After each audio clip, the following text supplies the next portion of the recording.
تو در و دیوار هرچی و پرت نمی کردم تو اگه دوستم داشتی. الانی نه اینجوری حرف نمی زدم تو اگه دوستم داشتی.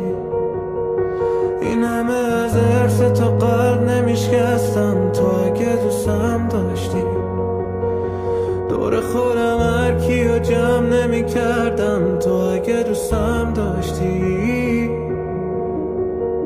شاید لیاقتت بیشتر بود، شاید اونی که خواستی نیست همون کی چشماتو میبست رون.